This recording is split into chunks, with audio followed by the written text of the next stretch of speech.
rencontrer et discuter avec le prince Harry et Meghan Markle, cela n'a pas de prix. Ou plutôt si, est très élevé. Alors qu'ils vivent désormais loin de la monarchie britannique, le fils du roi Charles III et sa femme ne semblent pas avoir totalement renoncé au luxe et au faste. Invités d'honneur d'un gala de charité, dans lequel ils recevront un prix, tous les deux côtoieront en effet d'autres special guests. Très riches, pour passer la soirée à leur côté, il faudra débourser une fortune.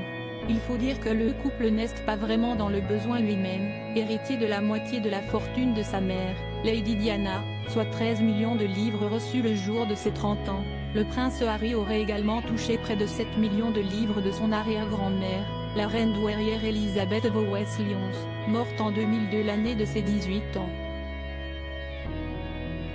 Un bel héritage, qu'il a complété d'un très beau chèque de 20 millions de dollars pour ses mémoires, très attendus, ainsi que d'un contrat très juteux avec Netflix.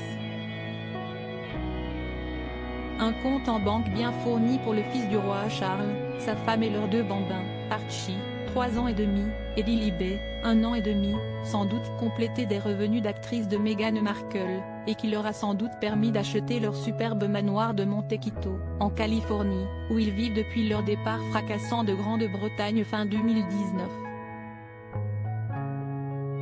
Tout proche du logement de Doria Ragland, la mère de la duchesse, et ultra surveillé. Celui-ci n'a en revanche pas été payé par la famille royale. En quittant ses obligations, le prince Harry a renoncé à la très forte rente de son père, qui s'élevait à plusieurs millions de dollars par an. Des millionnaires à leur table? Mais pour le gala, qui se déroulera le 6 décembre à New York pour la fondation Robert Kennedy, à peine une semaine après le voyage du prince William et de Kate Middleton à Boston, le couple ne déboursera pas d'argent. Invités par Kerry Kennedy, ils recevront un prix pour leur engagement philanthropique et seront à la table d'honneur. Et pour en faire également partie, les invités devront débourser 1 million de dollars, uniquement pour 4 places à leur table. Une énorme somme qui sera reversée, on l'espère, à une œuvre caritative. En tout cas, le prix donné au duc et à la duchesse de Sussex fait plutôt grincer des dents.